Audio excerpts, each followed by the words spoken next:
a qué hombre se refiere, porque Dios no es hombre, Dios es Dios, o se refiere a José. Eso es lo que nunca No entendí, se refiere, pastor. no tiene nada que ver con José. Es un título que se le da en el libro de Ezequiel al Mesías. El Mesías iba a ser hijo de Dios e hijo de los hombres. Y realmente Jesús, el Hijo del Hombre, representa a la humanidad. Porque por eso se le llama Hijo del Hombre. Porque Él representa a la humanidad. En la cruz del Calvario, Él nos está representando a todos los hijos de los hombres. Él va a dar su vida por todos nosotros. Él no muere solo por sí mismo, porque Él no tenía pecado, no tenía por qué morir allí. Pero Él da su vida por toda la humanidad. Por eso Él iba a ser el Hijo de Dios y el Hijo del Hombre. No se refiere a José, se refiere a la humanidad entera. Es un título mesiánico que se le da en el libro de Ezequiel. Ah, ya, pastor. Se representa en nombres por todos nosotros, hijo de hombre, Claro, o sea, hijo, así es. como si fuéramos nosotros esa representación, Es que ¿no? Él tenía que ser hombre. Si no fuera hombre, no podría representarnos. Pero Él es hijo de hombre, es decir, no hijo de José, porque sabemos todos que Él fue engendrado en María por el Espíritu Santo. Pero por Amén. María, Él es el hijo del hombre. ¿Ok? Porque Él es hombre, 100% hombre, 100% Dios. ¿Ok?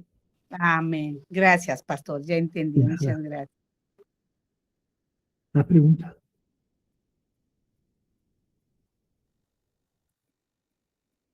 ¿Alguien tiene alguna otra pregunta?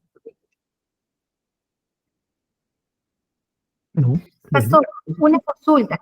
Sí, antes de que me corte. Sí, yo tenía una duda porque en una oportunidad una hermana me preguntó y me dijo de que usted había dicho que Dios no tiene ninguna obligación con nosotros, como siendo Él nuestro Padre. Yo quería saber cuál era el consejo, porque como nosotros como padres sí tenemos responsabilidades y obligaciones para con nuestros hijos.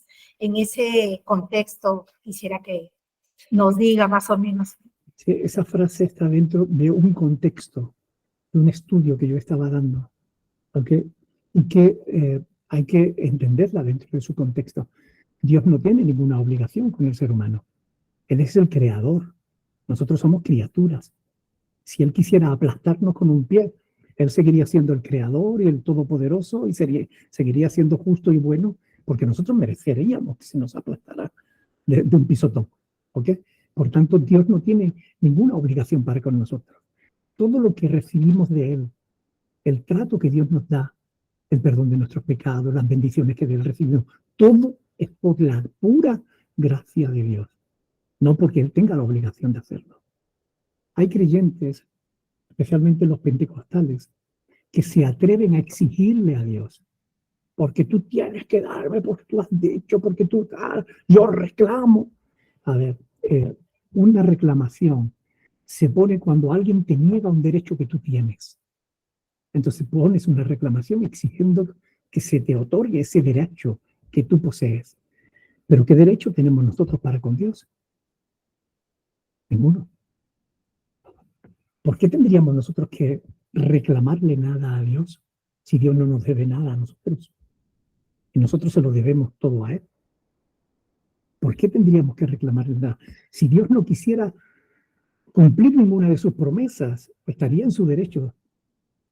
Pero Él lo hace por pura gracia, por amor a nosotros, no porque tenga la obligación de hacerlo. Si Él nos promete algo, es por pura gracia. ¿Okay? Por tanto, desde esa perspectiva, Dios no tiene obligación para con nosotros.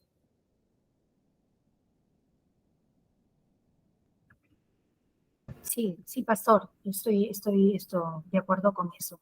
Justo en el tiempo de la oración que hemos tenido, meditábamos en eso, ¿no? Que Dios es tan bueno, tan generoso, que ha creado un cielo, un mar y todo lo que hay para nosotros, y lo ha hecho con tanto amor, porque todo lo que respira, como dice la palabra, le da la gloria a Dios. Es imposible que el ser humano haya creado tantas cosas tan maravillosas, ¿no? Es por tanto amor que Dios nos ha dado. Dios nos ha dado tanto y encima pues la oportunidad de poder vivir con Él perpetuamente también. O sea, ¿qué le podemos reclamar a Dios? ¿Qué le podemos exigir a Él? Es No imposible. no tenemos ningún derecho de reclamarle nada. Pastor, Sí. pastor, Adelante. corríjame usted si estoy bien o si estoy mal. ¿Me escucha? Sí, sí. Yo mucho veo en el Face, en las redes sociales que ponen, no sé si serán cristianos, que ponen, la oración tiene poder, oremos y nuestra oración tiene poder. Entonces yo me he puesto, no sé si peleo, porque yo soy medio peleona, pastor. Y yo le digo así, cuando se trata de las cosas de Dios, yo no sé, a mí el espíritu se me enardece y soy medio peleona. Entonces yo pongo pues, no, la oración no tiene ningún poder. Quien es el todopoderoso es Dios. Y si Él es su voluntad, Él obrará conforme a la oración, conforme a su voluntad, de acuerdo a lo que pedimos. Pero la oración en sí no tiene ningún poder. El poder lo tiene Dios para obrar conforme a su voluntad, si está de acuerdo que nosotros lo que pedimos. Entonces yo peleo así y les digo y mucha gente no le gusta, ¿no? Entonces, ¿estoy bien o estoy mal de lo que yo les digo, pastor? Que la oración no es poderosa, sino el poderoso es Dios. Dígame Sí. usted. Bueno, se trata de un texto bíblico que malinterpretan algunos, ¿no? Cuando dice la oración del justo puede mucho, ¿no? Entonces, malinterpretan ese pasaje diciendo que tu oración es poderosa, tú puedes conseguir lo que quieras, y caen en la metafísica, que nada tiene que ver con la fe y nada tiene que ver con la oración. Es ese pensamiento positivo que dice, si tú eres capaz de imaginarlo, si eres capaz de visualizarlo, lo puedes conseguir. Bueno, ¿dónde está Dios ahí? En esa ecuación Dios no existe. Porque si yo puedo conseguir lo que quiera solo pensándolo, ¿para qué necesito a Dios? No tendría sentido, ¿verdad? Por tanto, eso no es de Dios.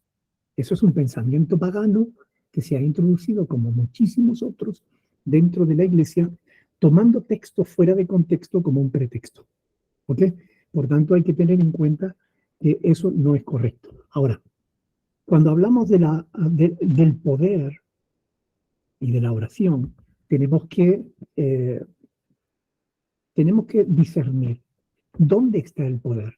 ¿Está en el lado del hombre o en el lado de Dios? ¿Está en el lado del hombre que hace la oración o en el lado de Dios que la responde? ¿Dónde está el poder? Haciendo esa pregunta nos damos cuenta de que el poder está en Dios, que es el que Dios, responde la amén. oración, ¿verdad? No está en el hombre que hace la oración. Porque ¿qué es una oración? Es un ruego, es una súplica. Aunque haya creyentes tan maleducados, tan poco conocedores de las Sagradas Escrituras, que se atrevan a mandarle a Dios y a darle órdenes al Señor.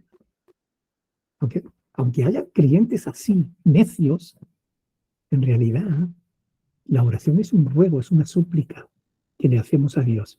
Señor, por favor, en el nombre de Jesús, concédenos esto que te pedimos.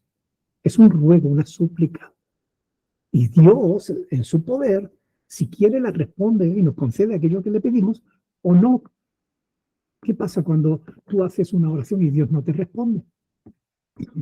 ¿Dónde está tu poder? ¿Dónde está la oración? El poder de la oración. No, el poder no está en la oración. Está en Dios que la responde. Por tanto, es incorrecto. No obstante, no seas peleona. Simplemente presenta con mansedumbre y reverencia tu postura en el Señor, tu fe, ¿vale? De eso no seas peleona.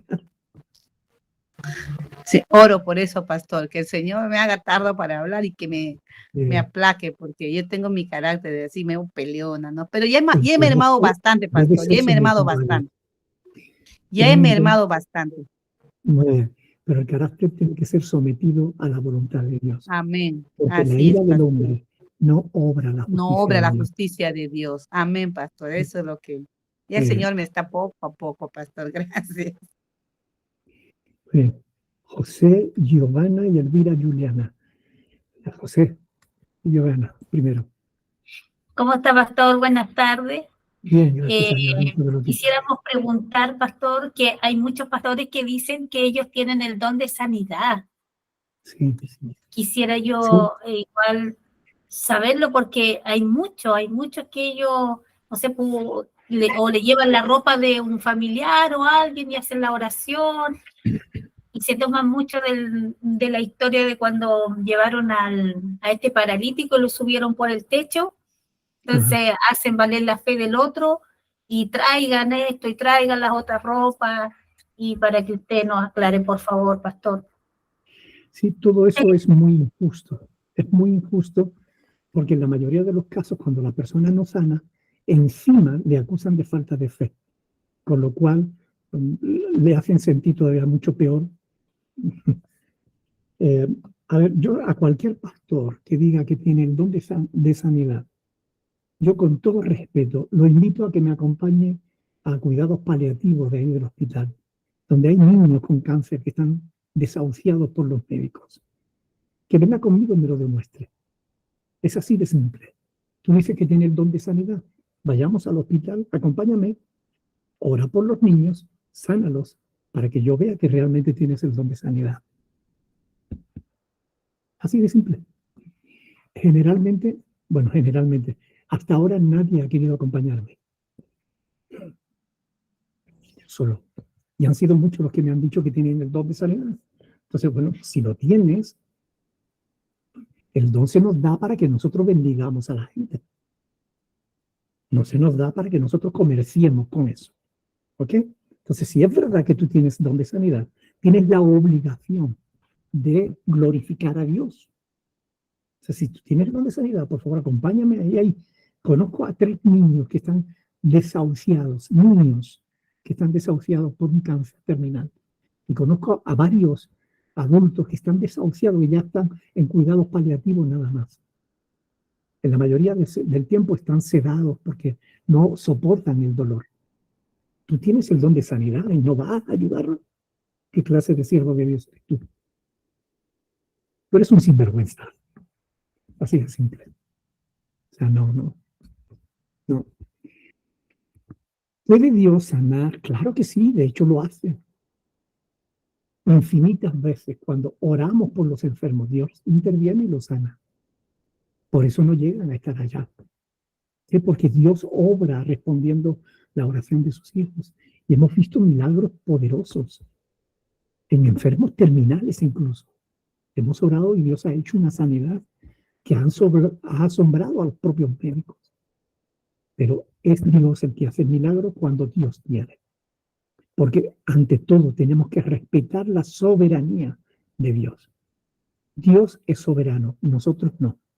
Nosotros somos el siervo de Dios, no el dueño de Dios. Yo no le puedo dar una orden a Dios, Señor, sana ahora. ¿Quién soy yo para ordenarle a Dios que sane a nadie? En todo caso, Señor, te ruego, te suplico para que tu nombre sea glorificado. Yo puedo orar, suplicar, pero mandar a Dios. ¿Quién es el hombre para que haga eso? No. El don de sanidad, como los otros dones que vemos milagrosos en el libro de Hechos de los Apóstoles, es el cumplimiento de la promesa que Cristo le hizo a los 11 apóstoles. 11 apóstoles. Lo tenemos en Marcos capítulo 15 y en Mateo también, 28. Ahí Cristo le dice, en Marcos 15, les dice, y estas señales seguirán a los que creen. ¿Saben por qué les dice eso? Porque ni los 11 apóstoles seguían manteniendo su fe, dudaban de Jesús. Después de 3 años y medio de estar con el Señor, quiero que vean conmigo un pasaje. Marcos capítulo 15, versículo 14. Marcos capítulo 15, versículo 14. Generalmente siempre se lee a partir del versículo 16. ¿Verdad? Marcos se lee a partir del versículo 15. ¿Verdad? Pero yo quiero que lean el versículo 14. Marcos 16, 14. Finalmente se apareció a los 11 mismos, estando ellos sentados a la mesa. ¿Y qué dice ahí? Les reprochó su incredulidad. 11 apóstoles que llevaban 3 años y medio con Jesús.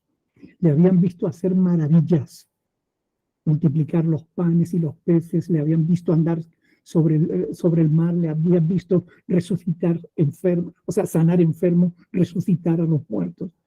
Habían visto maravillas y seguían siendo incrédulos. Los 11 apóstoles seguían siendo incrédulos. Por eso dice, le reprochó su incredulidad y dureza de corazón, porque no habían creído a los que le habían visto resucitado. Cuando las mujeres llegaron donde estaban los apóstoles, los discípulos del Señor, el Señor ha resucitado. Venga, mujer, no seas loca. No le creyeron. Tuvieron que ir a comprobarlo. Juan y Pedro salieron corriendo hasta el sepulcro para comprobarlo por sí mismos, porque no creían el testimonio de las mujeres. Por eso, él les dice, y estas señales seguirán a los que creen. Entonces, el apóstol Pablo, hablando de esto, de estas señales, que dice ahí, en mi nombre echarán fuera demonios, hablarán nuevas lenguas, tomarán en la mano serpientes, si bebieren cosa mortífera, no les hará daño, sobre los enfermos pondrán sus manos y sanarán. Todo esto, el libro de los Hechos de los Apóstoles, nos demuestra que se cumplió en los apóstoles. Vemos a los apóstoles haciendo este tipo de milagros, poniendo las manos sobre los enfermos y sanando. Le vemos haciendo estos milagros que dice aquí, echando fuera demonios, hablando nuevas lenguas. El apóstol Pablo, defendiendo su ministerio, en 2 Corintios 12:12, dice, con todo, las señales de apóstol han sido hechas entre vosotros. Es decir, Pablo demostró en estas señales que él era un apóstol de Jesucristo. Por tanto, estos dones eran señales de apóstol. Eran las señales que iban a seguir a los apóstoles, no a todos los creyentes. Pero los pentecostales quieren que todos sean como los apóstoles, que todos prediquen como los apóstoles, que todos enseñen como los apóstoles, que todos sanen como los apóstoles y que todos actuemos como los apóstoles. Pero ¿acaso, 1 Corintios capítulo 12, versículo 29, Pablo nos dice, ¿acaso somos todos apóstoles? ¿Somos todos profetas? ¿Somos todos evangelistas? No. Pero los pentecostales no conocen esos pasajes. Conocen solamente esto. Lo sacan de su contexto y entonces tratan de presionar a la gente para que haga lo que ellos mismos no pueden hacer.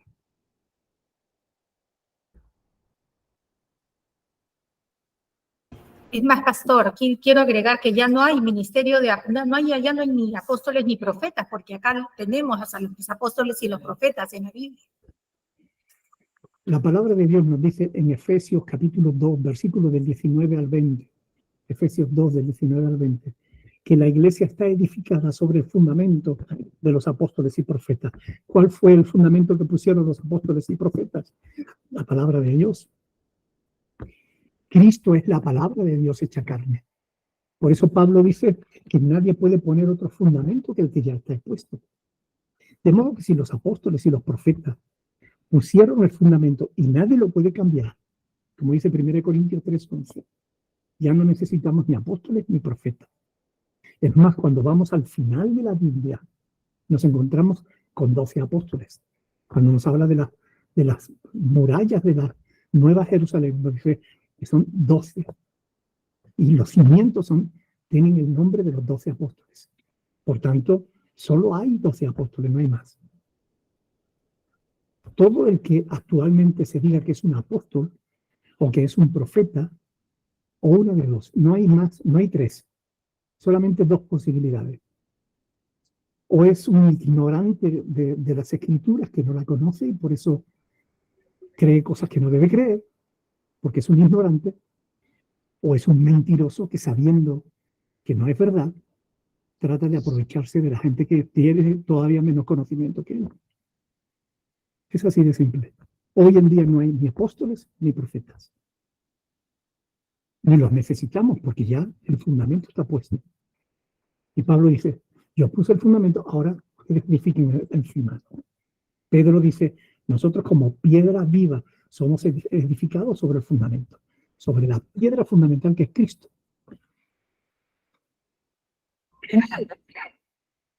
Ok. ¿Respondí, Giovanna? Sí, pastor.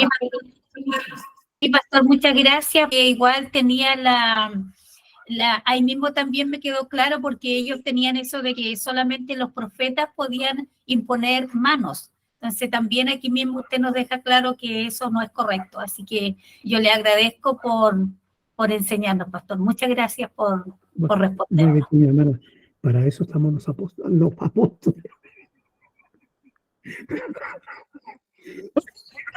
Los pastores. Gracias, Para eso Pastor. estamos los pastores. Como estamos hablando de apóstoles, para eso estamos los pastores, para enseñar. Gloria a Dios. Elvira. Pastor, una pregunta, yo quisiera que me dé textos bíblicos. Lo que pasa es que mi hijo se casa esta semana que viene y a veces no asimilo que va a dejar la casa y ya se va a ir con su esposa. Me siento un poco triste, pero a veces digo, no, así es el mandato de Dios.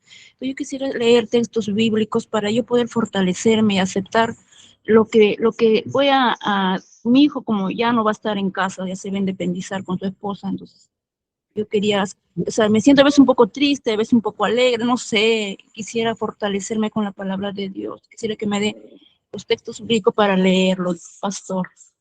Muy bien. La palabra del Señor nos dice que debemos amar a nuestro prójimo. ¿Ok? Y tu hijo es tu prójimo. No hay nadie más prójimo que un hijo, ¿no? Tú deberías alegrarte si tu hijo se va a casar y va. Por favor, Estela, ¿puedes quitar el micrófono? Por favor, Estela, ¿puede quitar el micrófono? Gracias. A ver, si tu hijo se va a casar, mira, deberías estar alegre por él. Es decir, deberías gozarte con él. Porque escrito está, por tanto dejará el hombre a su padre y a su madre, y se unirá a su mujer, y serán los dos una sola carne. ¿Por qué estás triste? No seas egoísta. No quieras tener a tu hijo para ti. Compártelo. Gózate con él, que ha llegado a su edad adulta y va a formar una nueva familia, va a formar un nuevo hogar. Él tiene derecho a vivir su vida. Y la va a vivir, y eso no significa que te vaya a olvidar a ti, ni mucho menos. Pero tú no seas egoísta, no quieras retenerlo. Porque cuando tú haces eso, no es correcto. Está desobedeciendo a Dios. Dios le manda a él que deje a su padre y a su madre. Y él tiene que obedecer.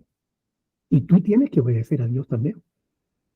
Por tanto, no seas egoísta. No pienses solo en ti misma. Piensa en el bien de tu hijo. Piensa en su futuro. Piensa en su familia. Piensa en que llegamos a la edad adulta. Todo ser humano quiere disfrutar de ser parte de una familia nueva. Deberías gozarte por él. ¿Ok? No necesitas textos bíblicos. Tú sabes que lo que te estoy diciendo es verdad. Deberías amarlo más que a ti misma.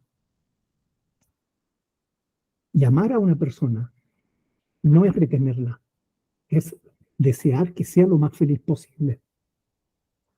Y él tiene derecho a ser feliz con su esposa. Así que no seas estorbo para tu hijo, sino todo lo contrario. Facilítale la tarea. Facilítale la salida del hogar. Gracias, pastor. Me da tanta paz para yo poder estar tranquila y no ser egoísta, como usted dice, sino desearle lo mejor. Claro, porque cuando estamos diciendo esto y triste porque mi hijo se va, es que estoy pensando en mí, en mis sentimientos, en mis emociones. Y no es eso lo que tenemos que pensar. Es en sus sentimientos, en sus emociones. ¿Te imaginas lo ilusionado que él tiene que estar? Que va a casarse. Y va tú y se lo chafa. Diciendo, estoy muy triste, ¿por qué te vas a ir? No. No tiene derecho a destruir la felicidad de tu hijo, sino todo lo contrario, a animarla, a felicitarlo, a decirle, hijo, tienes que ser un buen esposo, tienes que ser el mejor de los esposos para tu esposa. Tienes que ser un hombre que te preocupes, que te entregues al 100% en tu matrimonio. Si necesitas algo, aquí estoy yo para ayudarte. Eso debería ser tu postura. ¿Ok? Gracias, pastor. Muchísimas gracias. De nada. Johnny. Pastor, es solamente no sé si puedo darle un consejito a la hermana Elvira, hermanita Elvira, mi hijo mayor se llama Jim Patrick. Él se casó el 5 de junio, mi hijo mayor, el primogénito, se casó el 5 de junio del año pasado. Yo estoy muy feliz hasta el día de hoy. Nunca sentí que mi hijo se fue, porque mi hijo no se fue, se casó y está con su esposa en su casa, porque yo aprendí, y eso les enseñé a mis hijos, que mis sentimientos, mis emociones no dependen ni de mi esposo, ni de mis hijos, ni de ningún ser humano, solo dependen de mi Dios Todopoderoso, y Él es el que me fortalece. Cuando mi hijo me preguntaba, ¿me vas a extrañar? Yo le decía, sí, claro, porque eres mi hijo, pero soy feliz porque te veo feliz. Soy feliz porque sé que vas a formar una familia como yo un día formé con tu papá, y eso me da felicidad. Respétale, ámala a tu esposa, tu madre va a estar acá cuando tú quieras. Toda una vida voy a ser tu madre, mi amor, y que Dios te bendiga. Voy a vivir orando por ti. Y no lo veo a cada 15 días, pero él me llama 2 veces al día, ¿no? ¿Cómo estoy? Y soy feliz. Y no, como dice el pastor Nicolás, ese egoísmo de tu parte que tú quieras tenerle, porque tus hijos no son tuyos, Dios te los dio para tú encaminarles nuevamente a Él y enseñarles a amarlo, porque es su vida de Él, tiene que formar su hogar, hermanita. Así que sé feliz que tu hijo se va a formar, sé feliz que vas a ganar una hija y te van a dar nietitos de aquí a pronto. Así que Dios te bendiga, hermanita Elvira. Ay, muchas gracias, sus palabras. Gracias, hermana. Gracias. Marco Correa. Pastor, buenas noches, habla Guadalupe. Hola, Lupita. El teléfono de mi esposo. Pastor, si bien es cierto, las Sagradas Escrituras están inspiradas por Dios, pero tuve me dieron un comentario de que el Antiguo Testamento ya no está vigente para nosotros porque somos cristianos, más bien el Nuevo Testamento sí. Bueno, es un comentario que no es del todo correcto, ¿ok? Lo que querría decir seguramente es que la doctrina de la Iglesia está en el Nuevo Testamento, no en el Antiguo. Pero el Antiguo Testamento está escrito también para nuestra enseñanza. Lo dice Pablo en Romanos capítulo 15, versículo 4. Todas las cosas que se escribieron antes para nuestra enseñanza se escribieron. Y sin el Antiguo Testamento, el Nuevo carece de sentido. O sea, el Nuevo Testamento es la demostración del cumplimiento de las profecías que se daban en el Antiguo Testamento, pero el Antiguo Testamento está ahí para nuestra enseñanza. Hay multitud de cosas buenas e importantes que tenemos que rescatar del Antiguo Testamento. No significa que tengamos que ponernos bajo la ley de Israel, ¿ok? Porque nosotros no somos Israel, somos la Iglesia de Cristo. Pero hay muchas y muy buenas enseñanzas en el Antiguo Testamento que debemos tener en cuenta y debemos conocer, y haremos bien en conocerlo. Creo que es un error más bien posiblemente de expresión o de no saber explicarse, porque lógicamente el apóstol Pablo dice toda la escritura es inspirada por Dios y útil para corregir, para redarguir, para instruir en justicia, a fin de que el hombre de Dios sea enteramente preparado para toda buena obra. Cuando Pablo dice eso, lo está diciendo de las escrituras del Antiguo Testamento, porque el Nuevo todavía se estaba escribiendo. Por tanto, no se refiere al Nuevo Testamento. Toda la escritura es útil. ¿Se equivocó Pablo? ¿Se equivocó el Espíritu Santo al inspirar a Pablo? No. Se equivoca esta persona que no está entendiendo esto, ¿no? El contexto general de las Sagradas Escrituras. Ya, pastor, gracias. Aparte, tengo una pregunta, bueno, casi personal, pero ya general. Nosotros como cristianos, bueno, en lo personal, ¿no? Yo creo en el Señor Jesucristo, de corazón, gracias a Dios, gracias a Él, que aprendí a modificar, a cambiar y a dejar muchas cosas en mi vida. Cuando uno está mal de salud, siempre caemos en la salud, en ciertas áreas de nuestras vidas. había una duda en mi familia. Me dijeron, por eso que están enfermos, porque siguen en pecado. Y yo dije, pero ¿qué me falta? ¿Me falta algo? Y Esa doctrina ya la tenían los apóstoles en el tiempo del Señor Jesús. ¿Ok? Y los pentecostales la enfatizan mucho. Cuando alguien cae enfermo, ¿qué habrá hecho? ¿Qué pecado tendrá? Juan capítulo 9, versículos del 1 al 3. Los discípulos que iban con el Señor Jesús vieron a un ciego de nacimiento. Y le preguntaron, Señor, ¿quién pecó, este o sus padres, para que éste haya nacido ciego? La respuesta de Jesús fue categórica, no, ni este ni sus padres, sino para que la gloria de Dios sea manifestada en él. Es decir, no toda enfermedad es consecuencia directa del pecado. Por ejemplo, hay enfermedades que sí lo son. Si una persona se dedica a beber sin límite, llega un momento que se destroza el hígado y le va a producir una cirrosis. Esa cirrosis hepática está ligada al pecado del alcoholismo. ¿Ok? Pero no todas las personas que tienen cirrosis hepática es porque han bebido. Hay mujeres que no han probado el alcohol nunca y padecen de cirrosis hepática. Entonces, no toda enfermedad es causa del pecado. ¿Ok? Hay personas que bueno, pues han sido drogadictos y se han intercambiado jeringuillas y han cogido SIDA. Y ese SIDA, esa enfermedad, viene ligada directamente al pecado de la drogadicción, al vicio de la drogadicción. Pero hay niños que han nacido así porque sus padres fueron drogadictos. Y le ha transmitido ese virus, el SIDA. Pero ¿qué culpa tiene el niño? ¿No? El niño no tiene culpa ninguna. El niño está pagando unas consecuencias, no la culpa. El niño no tiene culpa, ni paga las consecuencias de un pecado de los padres. ¿Ok? Pero no arrastra la culpa. Dios no lo culpa al niño. Dios culpa a los padres por ese pecado. Pero el SIDA que tiene ese bebé no es consecuencia de su pecado. Consecuencia del pecado de los padres. ¿Ok? Que aún embarazada la mamá se seguía inyectando con jeringuillas que otros usaban. Pues eso es una locura, ¿no? Bueno, pues ese es el quid de la cuestión. No todas las enfermedades son causadas por el pecado. Eso es una doctrina pentecostal que no tiene fundamento bíblico. ¿Okay? Pastor, gracias. De nada.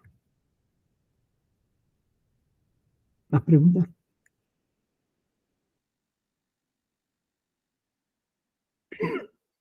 Bueno, pues si no hay más preguntas, lo dejamos aquí entonces hasta la próxima semana, si Dios quiere. ¿Ok? Lean el Evangelio de Juan. Saben por dónde vamos, sigan ustedes avanzando. Porque es bueno que vayan conociendo la escritura que vamos estudiando. Y ojalá Amén. que estos estudios de verdad le estén sirviendo para edificar vuestras vidas y animarlos, para que escudriñen la escritura, porque la palabra de Dios es hermosa, hermanos. Y en ella tenemos multitud de enseñanzas hermosas también para nuestra vida. De ella aprendemos a vivir conforme a la voluntad del Señor. Así que ánimo. Cualquier duda que les surjan durante la semana, me pueden poner un WhatsApp, un mensaje, lo que sea, o escriban info@iglesia-berea.com y me escriben, pastor, tengo esta duda, o estoy leyendo la Biblia, me he encontrado con esto, no sé cómo es. Yo me comprometo a responderles siempre vuestras dudas y vuestros interrogantes. ¿Ok? Bueno. Muchas gracias, pastor. Gracias, Dios bendiga. Gracias, pastor. ¿Me permiten que haga una oración antes de despedirnos? Sí. Ok. Sí. Padre Celestial, muchas gracias por la oportunidad que nos das de poder congregarnos en tu nombre, Señor, a meditar en tus cosas. Ayúdanos para que cada día nos acerquemos más a ti, Señor, porque sabemos que cerca de ti hay plenitud de gozo, delicias a tu diestra para siempre, Señor. Bendice a mis hermanos, a cada uno en particular, tú los conoces sus circunstancias, las circunstancias que rodean sus vidas. mejor que ellos mismos, Señor. Bendícelos a cada uno en particular, conforme a su necesidad y conforme a tu poder, a tu infinito poder, Señor, para hacer lo que quieres, Padre. Te lo ruego en el nombre de Jesucristo, dándote las gracias de antemano, sabiendo que tú tienes poder para hacer mucho más de lo que te pedimos o entendemos. En el nombre de nuestro Señor Jesús. Amén. Amén. Amén. Amén. Muchas gracias Amén, a todos. pastor. Saludos. Gracias, Bendiga a pastor. todos. Que Dios le restablezca su salud. Gracias. Un abrazo. Muchas gracias a cada uno. Dios los bendiga. Adiós. Adiós. Bendiciones. Bueno, bendiciones.